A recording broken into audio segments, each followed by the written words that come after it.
B'siyata Dishmai, we're going to learn Shabbos Daf Samach Vav. We're going to start on the last line of Daf Samach Hei Base, the Mishnah.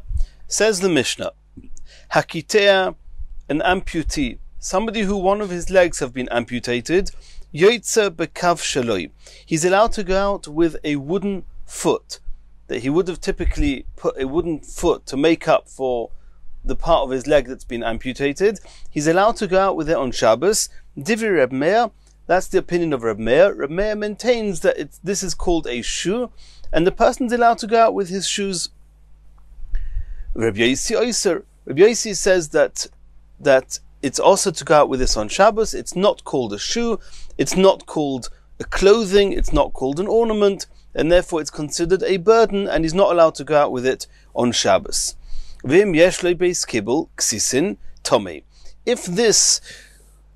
this wooden foot, besides for being able to put a person's foot into it, which has some type of a cavity to hold the foot, if besides for that there's a place there to put some rags in order to make it softer and easier for him to put his foot in it, in that case tomei, then it's called a klei kibul, it's called a kli, a vessel that has a receptacle, and then it can become tomei. And Rashi explains that if all this foot can do is hold his foot, if all the kav can do, the wooden foot, is hold the part of his leg that goes into it, that's not called a receptacle. A receptacle in Hilchos Tumah must be a type of receptacle where the kli, the vessel, is used to carry what's in it. Over here, on the contrary, the leg, his foot, does not get moved with this kav. Rather, when he moves his leg, then the kav moves with it. That's not called a receptacle in Hilchos Tumah. However, if this kav, this crutch, has in it a receptacle that you can put rags in it, in which case it contains, and it's the kav is carrying the rags, it's called that it has a toich, a receptacle, and it can become tomei.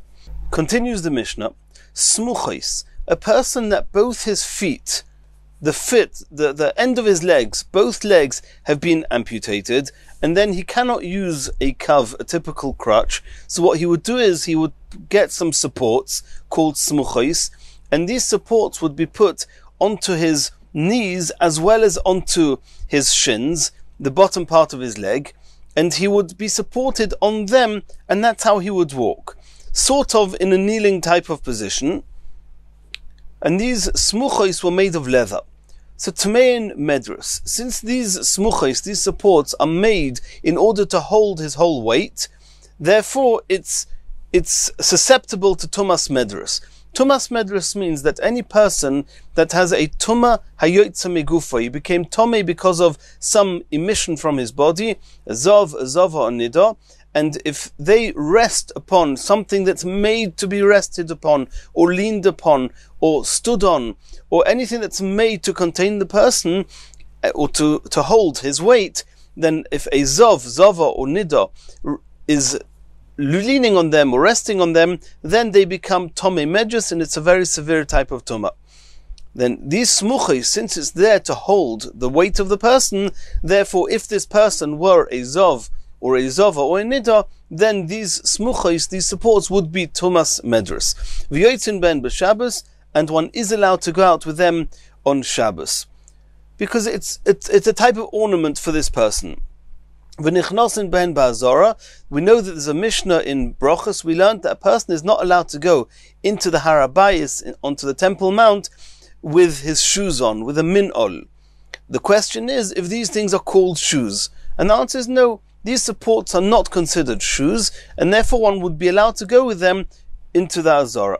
Continues the Mishnah, and this is a third case, a person who's even more disabled, and he's not able to support himself on his shins or on his knees, and this person would typically tie a little chair under him, and he would be sitting on this low chair, and he would use two types of crutches, bench-like crutches he was holding in his hand. He would support himself on those crutches, pull himself forward, and then land in a sitting position on this little chair.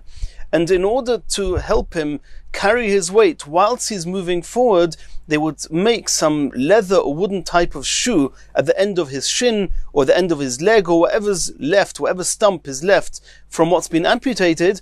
Then he would add in these little shoes type of shoes, and he would be supported on them whilst he's maneuvering forward, and then he would rest back on his chair.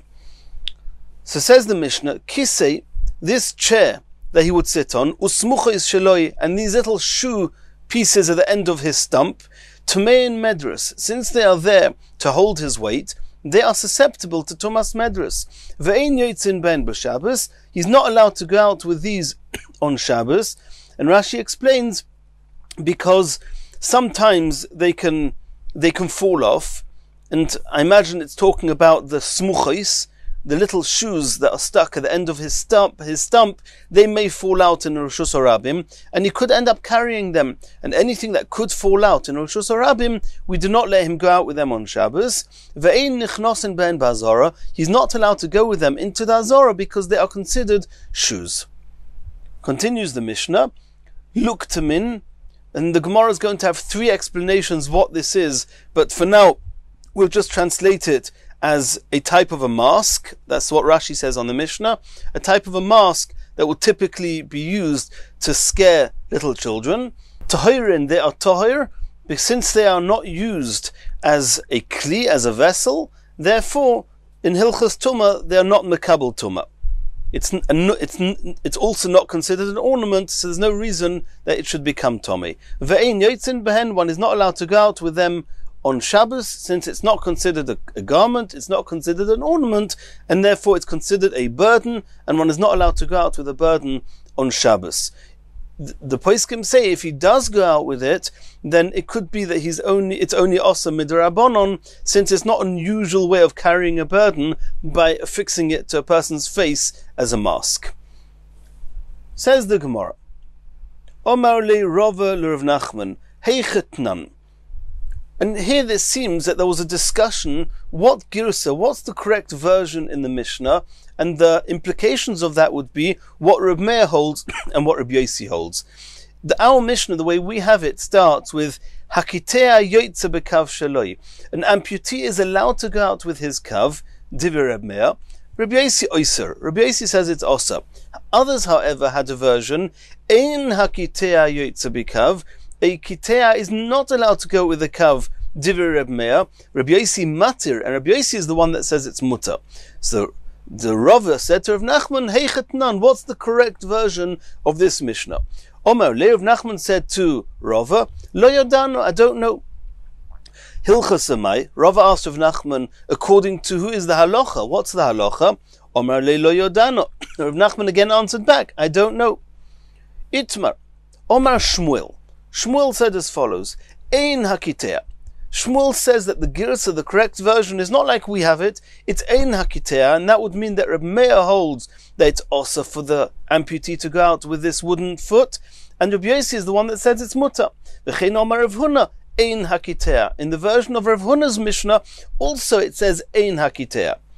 Omar Rav Yosef, Hoil v'omar Shmuel ein hakitea. Rav Yosef says that since Shmuel says that the version is ein hakitea, v'omar Rav Huna ein hakitea, and Rav Huna also has this version, anna nami nisni ein hakitea. We also will learn the Mishnah ein hakitea, not like it says in our Mishnah. Maskif lo Rava bar Shira. Rava bar Shira is now going to ask a question on Rav Yosef. Lo yishemir luhu hod masni lo Rav Chonon bar Rava lechia barav kamei de Rav. Did you, Rav Yosef, not hear what was learnt by Rav Chonon bar Rava to Rav Chia bar Rav in front of Rav in the Kitoino, in the small chambers in the yeshiva of Rav? What did they learn there? Ein hakitea yoytze bekav shaloi. Then whoever was reading this Mishnah, Rav Chonon bar Rava, he read the Mishnah as Rav Yosef suggested. Ein hakitea yoytze bekav shaloi divrei Reb Meir. Rabbi Yossi matir. Rabbi Yossi is the one that says it's mutter. Umachvile Rav, and Rav signaled to him and said, Eipach, the correct version is the other way round, and like we have in our Mishnah. So that's what Rav Bar Shira was asking Rav Yosef, did you not hear that Rav said that the correct version is like we have it, not like you said in the name of Shmuel and Rav Huna? Omer Rav Nachman by Yitzchak, v'simona samach samach. You want to remember what the correct version is? Put together the two samachs. Yosi has a samach, Osur has a samach, and Yosi, Oiser, like in our version, not like they wanted to learn that Rabbi Yosi is the one that says it's Osa, that says that it's Mutter, and Rabbi Meir is the one that says it's Osa. And the Gemara continues, V'af Shmuel Hodarbe. Shmuel, he was Chayzer. He changed his mind and came to the conclusion that the correct version is like we have in our Mishnah. Ditnan.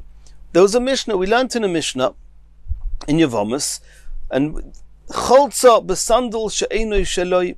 There's a halacha of chalitza, which means that if a woman became a widow, if her husband passed away and they did not have children, her husband's brother has to marry her. There's a mitzvah for him to marry her, if it's possible. There's a whole masechta on the halachas of this. We'll learn about it in Yevomus Be'ez Hashem.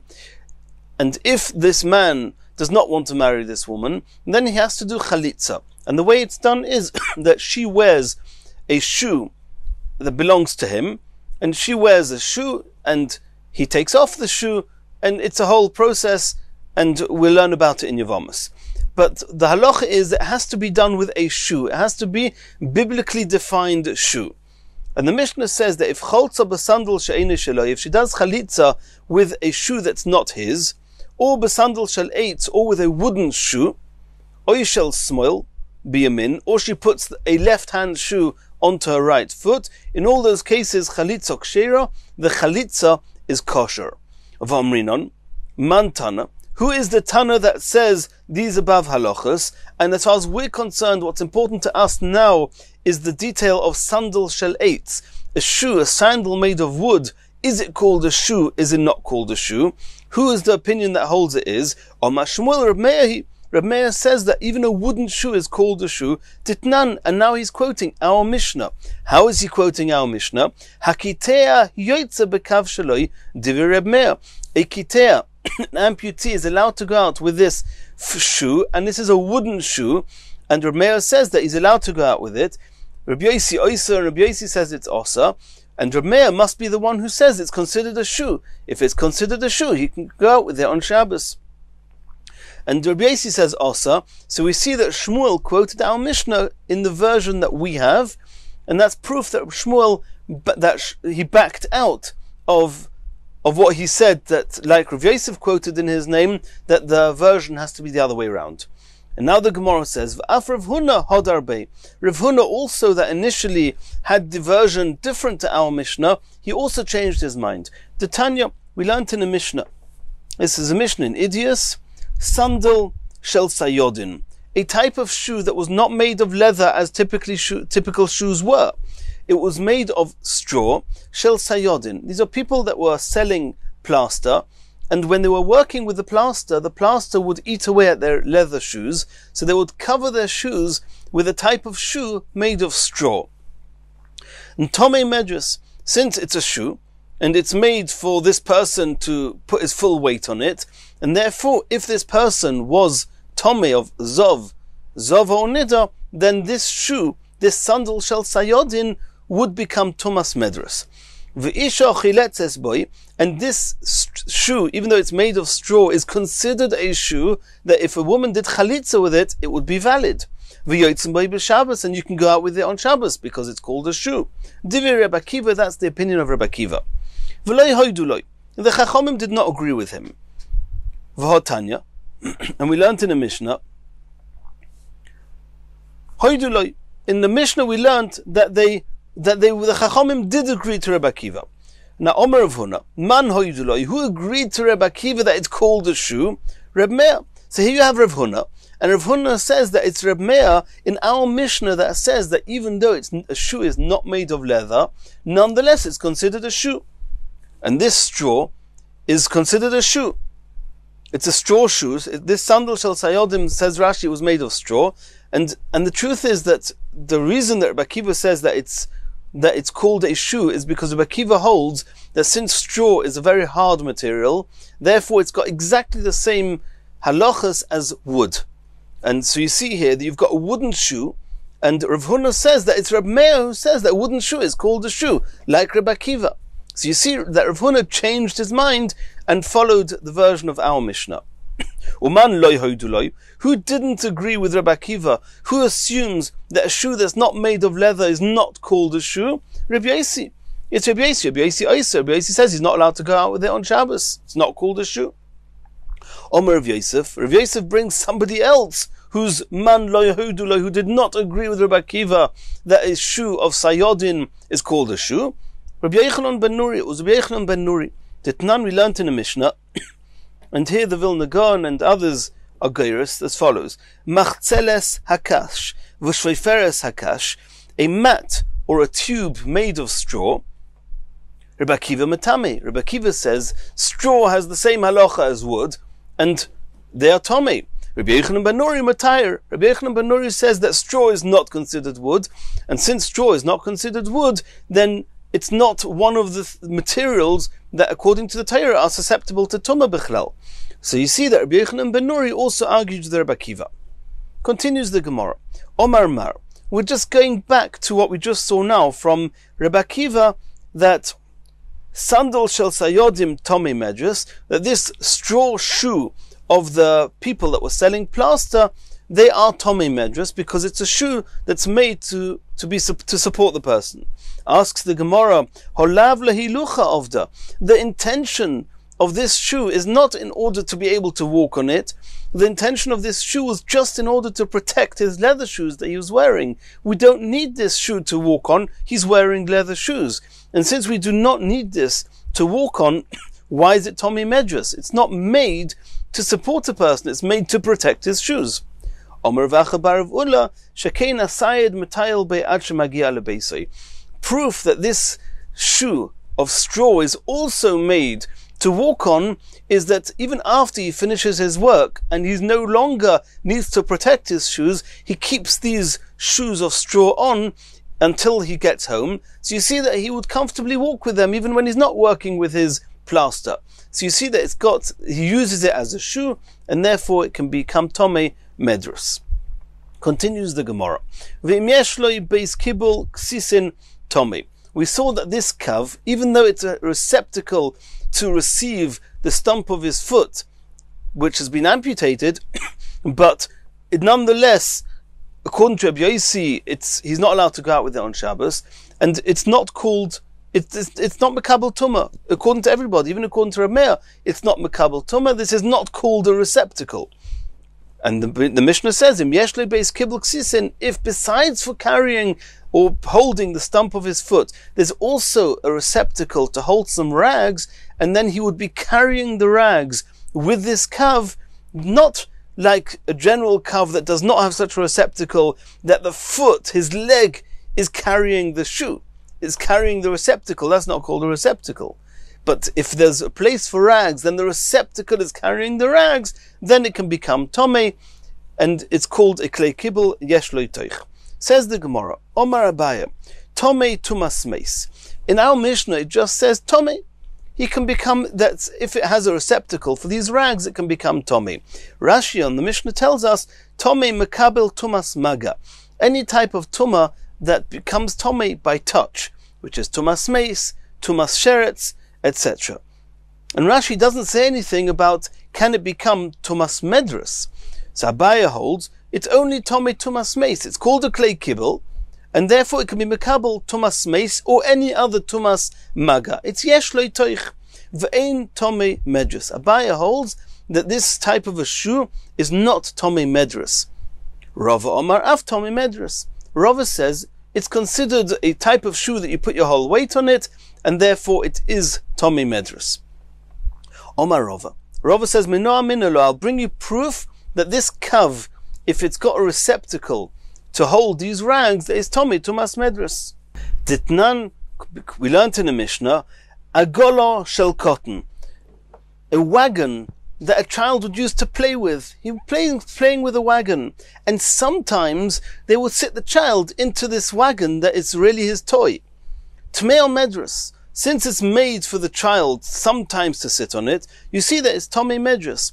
Everybody agrees that sometimes one uses this kav to put one's whole weight on it. And everyone agrees that sometimes this wagon that's a child's toy is also used to sit the child in it. But it's not the primary purpose of these things. The primary purpose of this kav is just in order to hide the fact that it's amputated, it's a tachshit, but it's not made to hold his weight. Sometimes it's used to hold his weight. Rava says sometimes used as a medrus is enough to be Tomei Medrus, and brings proof from the Agolo Shel Cotton.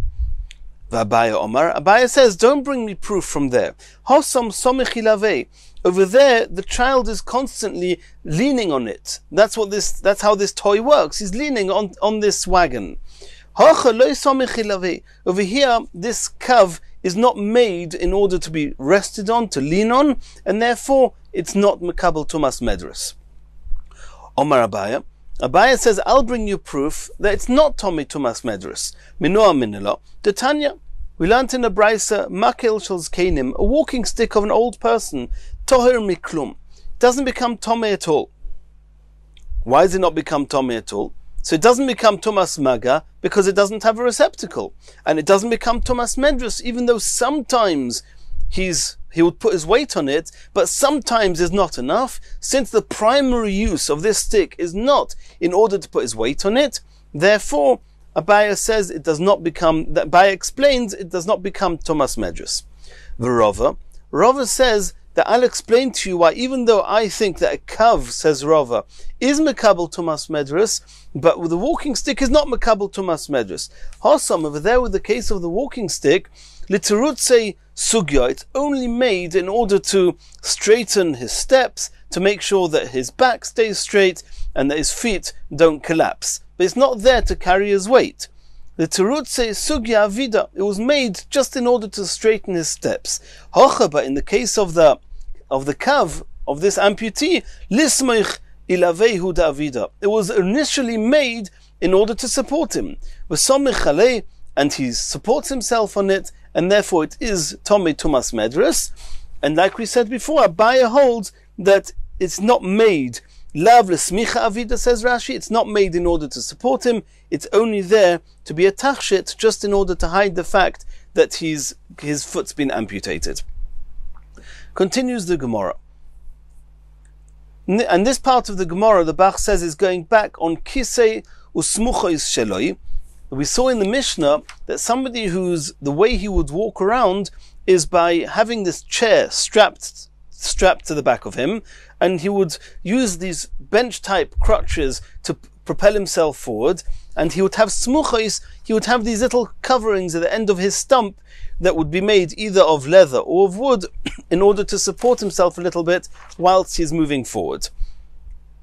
So Tomei and Medrus, they are Tomei Medrus. Ve'ein yotzim b'Shabbos, he's not allowed to go out with them on Shabbos, like we saw before from Rashi, they might fall off. Ve'ein nichnosim b'hem la'azara, since they are considered shoes, he's not allowed to go with them into the Azara. Says the Gemara, Toni, Tona, the Amoira that was used to reading Brises in front of the Chachomim, Kamedi Rabbi Yochanan in front of Rabbi Yochanan, quoted the following brisa: Nichnosin b'hem la'azara. He's allowed to go with these smuchos into the Azara. Omar le, Rabbi Yochanan said to this person that was reading the brises, Ani sheina isha choletzes boy. I learnt in a brisa that woman is allowed to do chalitza with it, and therefore it must be called a shoe. So how can you say v'at omras nichnasin, and you say you're allowed to go into the Azara? Anything considered a shoe, you're not allowed to go into the Azara with it. How can it be that you, whoever reading the brisa, are saying that I'm allowed to go with it into the Azara? Toni, Rabbi Yochanan says, this is how you have to read the brisa. Ein nichnasin ben la'azara, you're not allowed to go into the Azara with it because it's called a shoe, and a woman can do chalitza with it, and therefore you also may not go into the harabais with it. Continues the Gemara. Luktamin tahira. We saw at the end of the Mishnah that this luktamin is tahir. It doesn't become tomei. It's not called a kli in Hilchas Tumah. Ve'ein yotzin ben, is not allowed to go out with it on Shabbos. What is this luktamin? Asks the Gemara. My luktamin. So there's three explanations. Omer Bavo says Chamra de Achva.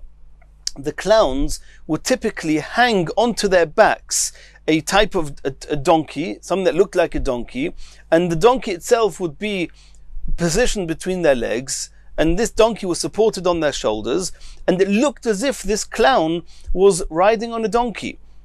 That's this luktamin, and the reason it's toir is because it's not a kli, it hasn't got a receptacle, and even though it looks like he's riding on it, and therefore we would consider Thomas Medras, but since he does not put his weight on it, it just looks like he's riding on it, therefore it's tohir.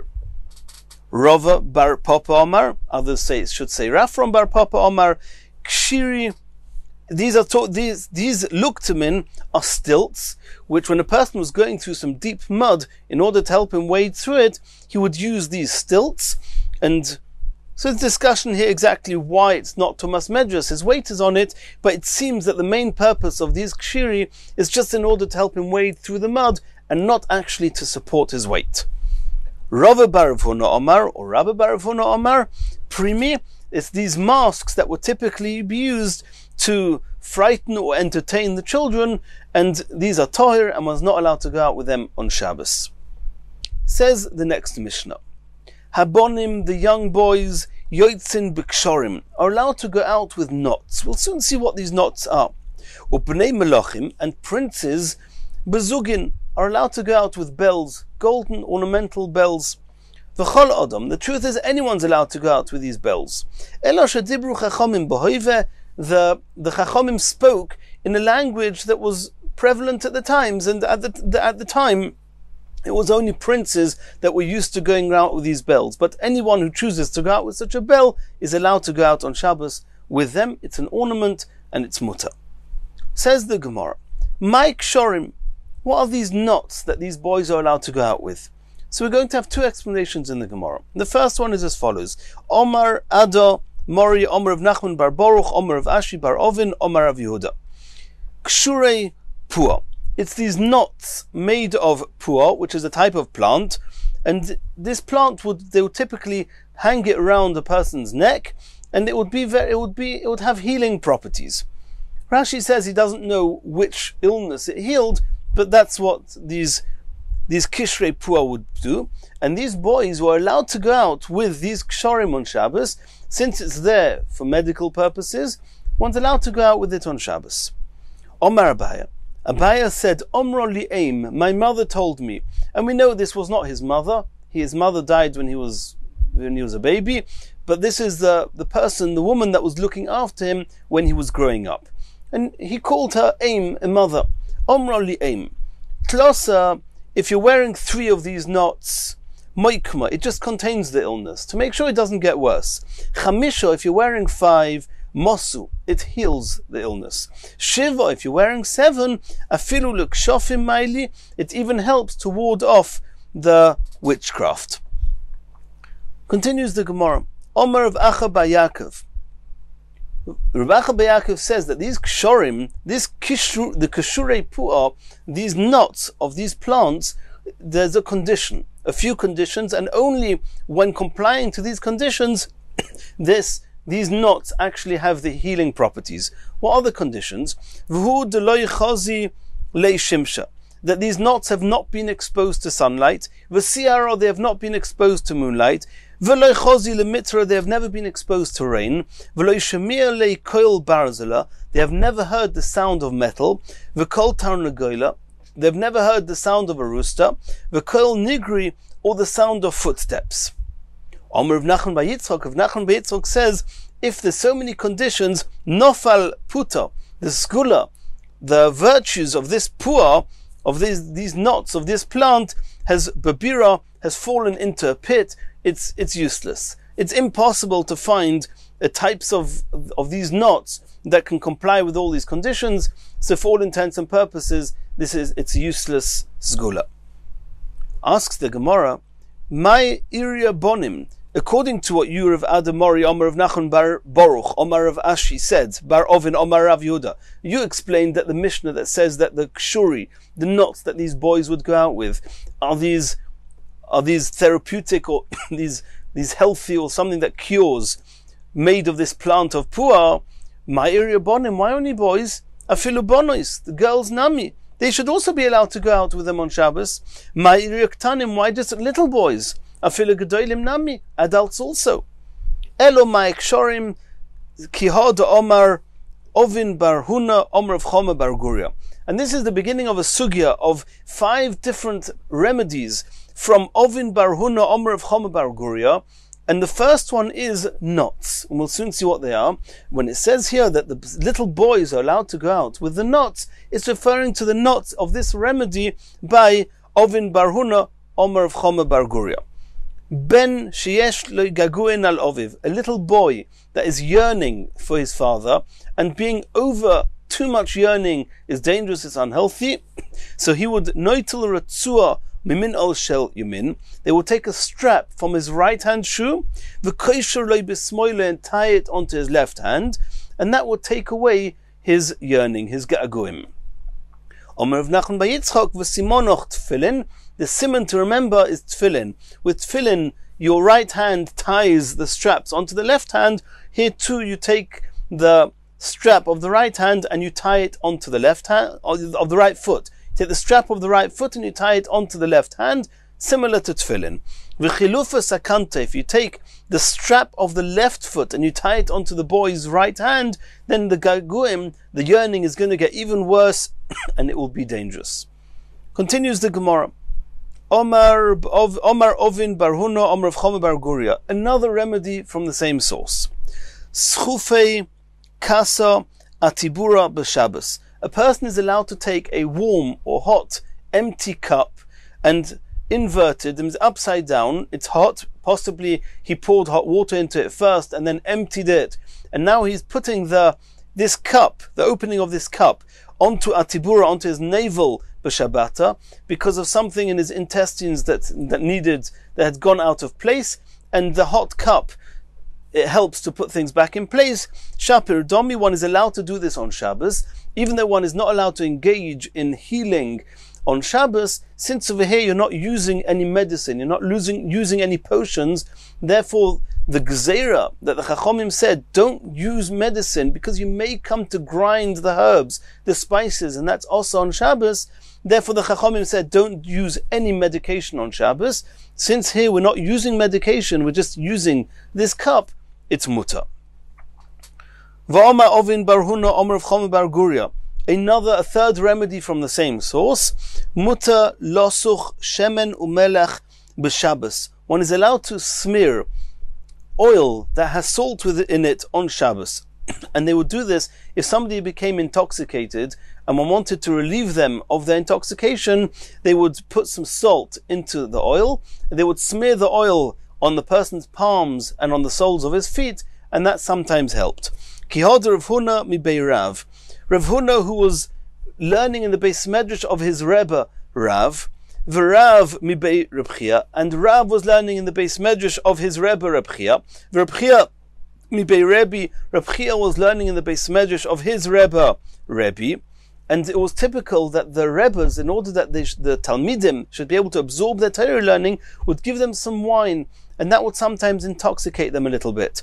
And sometimes, especially when the students were very prestigious and prominent people, then the Rabbonim would do, when at the end of the shir, before they went home, they would try and help them relieve themselves from their intoxication. So these 3 examples where Rav had a Talmud Rav Huna, Reb Chia had a Talmud Rav, and Rebbe had a Talmud Reb Chia, what they would do to these Talmidim, ki hava mivasma, when they would become intoxicated from the wine they had when they were learning, Maisa, they would bring mishcha umilcha, oil with some salt in it, v'shayfile legavaisa diyadayu, and they would rub it, they would smear it on the inside of his hands, the palm of his hands, v'gavaisa dekarayu, and the inside of his foot, meaning the soles of his foot, v'omri, and they would say as follows.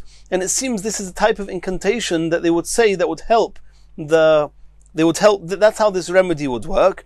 In the same way as this oil is becoming thinned from the heat of the body, whatever it is, when they would smear it onto the palms and soles of these Talmidim, they would become thinned. In the same way as the oil is getting thinned out, litzel chamrei, so too the influence of the wine should get thinned out. De planyo bar planisa, of Ploini, so-and-so, the son of so-and-so, mentioning the mother's name. V'iloi, what would happen if either it didn't work, or if the oil or the salt was not available? Maisa shia de dano, they would bring the clay seal of a barrel, v'shori le b'maya, and they would soak it in water. V'omar, and say as follows: Ki heicha de litzel hai shia, in the same way as this clay seal is getting worn away, is getting thinner from the water in which it's being soaked, leitzel chamre, so too the influence of the wine should get thinned. De planyo bar planisa, of so-and-so, the son of so-and-so, mentioning his mother's name.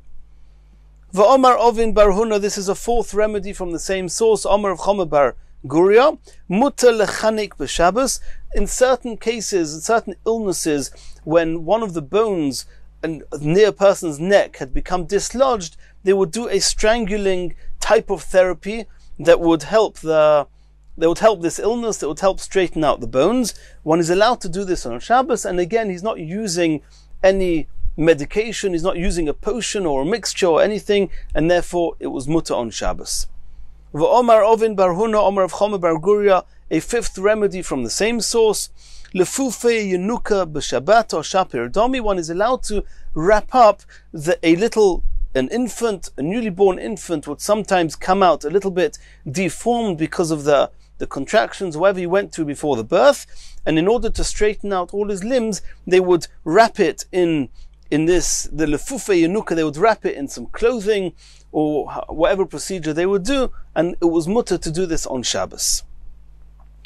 Continues the Gemara. Rav Papa Masni Bonim. Rav Papa learnt two halachas to do with sons, and they are the first remedy that we saw here when the son was yearning for his father, and the last one that we saw here where the little child was born and needed straightening out.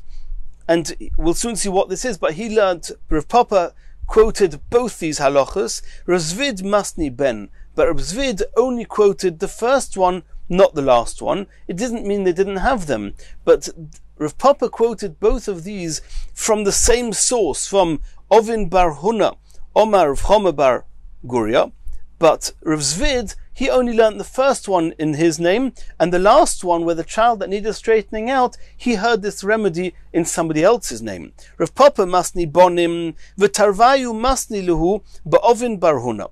Rav Papa, who learnt both these halachas, also remedy number 1, also remedy number 5, both to do with sons, and he learnt both of them in the name of Ovin bar Huna.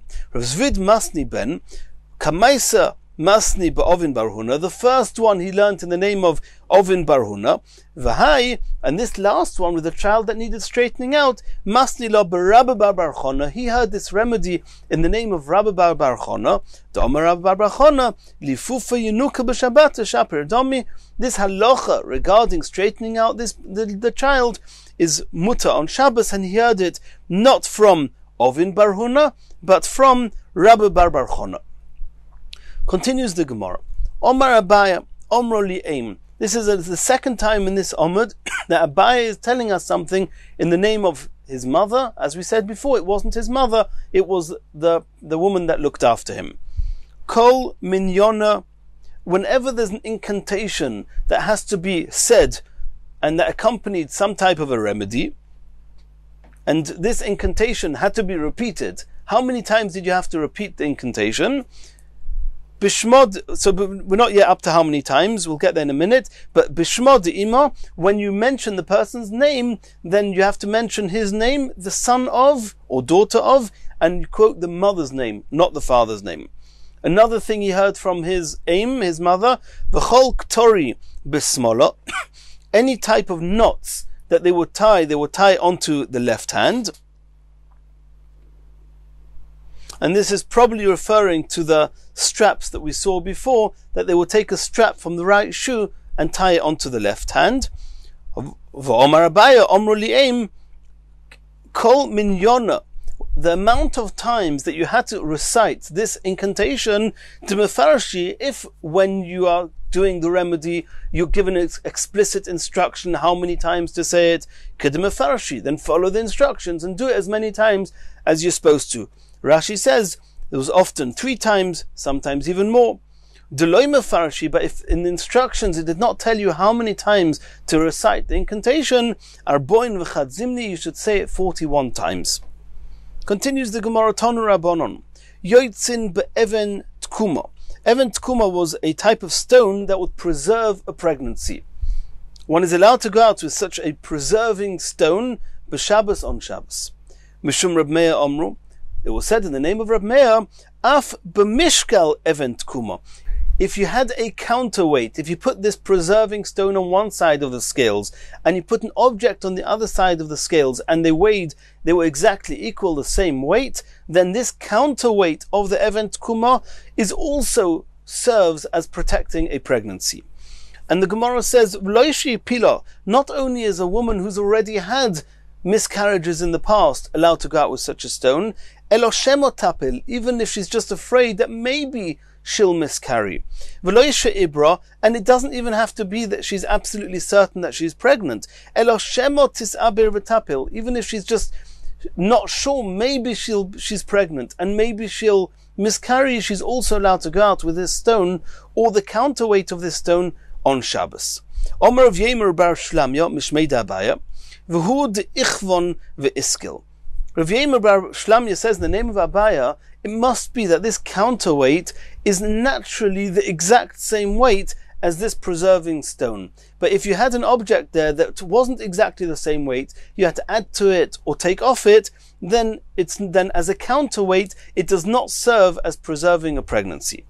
Boya Abaya asked, Mishkal de Mishkal, what happens if you have a counterweight of the counterweight? Do we say that in the same way as a counterweight of this preserving stone has the same qualities as the preserving stone to preserve the pregnancy, so do we say the same applies to a counterweight of that counterweight, it also preserves the pregnancy? Or no, is it just the original counterweight and not more? Says the Gemara, and Mishkal de Mishkal Mai, says the Gemara, Teiku, we have to let that stand, we do not have an answer for that.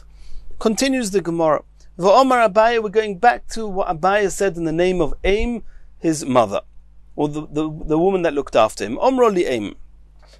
Le'ishto bas yoima. What happens if a person every day has a fever? It's a regular occurrence. The Gemara is soon going to call it urche, meaning it was regular, a daily illness. What should he do? Lishkoil zuza chivra. He should take a newly minted coin called a zuz. V'leizel lemilchasa. He should go to a salt evaporator. What they would do is they would pour seawater probably into these pools, and then they would allow the sun to evaporate the water, and they would be left with salt.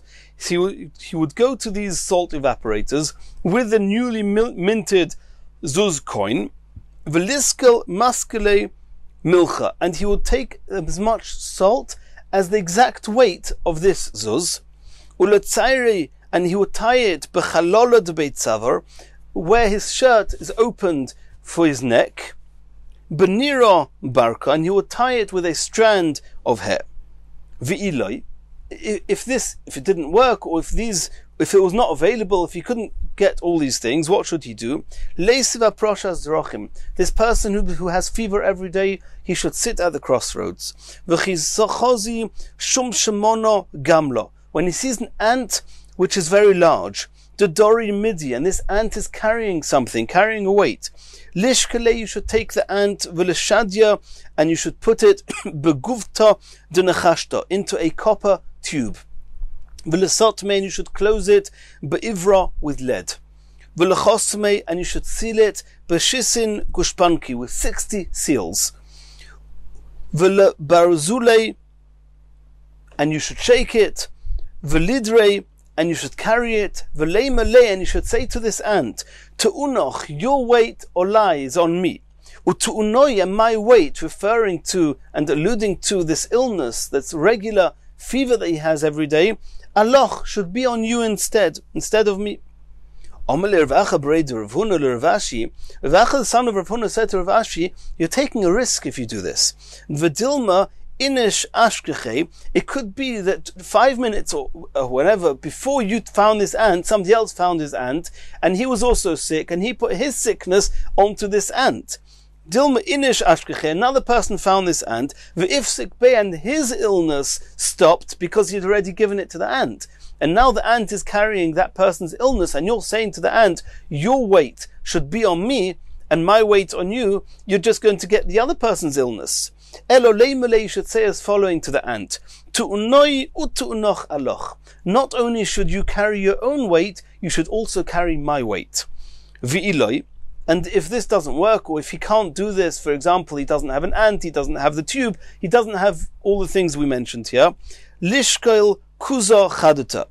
Then he should take a vessel, a brand new earthenware vessel, V'leizel Nara, and he should go to the river. V'lei Malay, he should say to the river, Nara, Nara, river, river. Oisfon, lend me Kuza Demaya, water to fill up this earthenware vessel. Le'urche, it should work, it should help the regular illness that I have. This kalali, this urcha, this regular illness that has come upon me. And he fills up, it doesn't say this in the Gemara, but it seems that he now fills up this vessel, this earthenware vessel, with water from the river. V'lihader shev zimnal reshe, and he turns around above his head 7 times this vessel filled with the water that he's now, so to speak, borrowed from the river. V'leshadyon lachiri, and he should pour the water, he should throw the water, should toss the water behind him back into the river. V'leimale, and he should say to the river, Naro, Naro, river, river. Shkoil mayad, obviously, take the water that you've given me. The urcha de iklabi, and this is of this illness, of this regular illness, the iklabi, that come upon me. B'yoyme osa, it came in a day, b'yoyme ozil, and on its day it should leave. It came on its day, and on its day it should leave. And so to speak, with the water, he's throwing the illness into the river. And obviously these are things we don't really understand, and these are not things that should be practiced, but that's what it says in the Gemara. In the next shir, we're going to continue from here.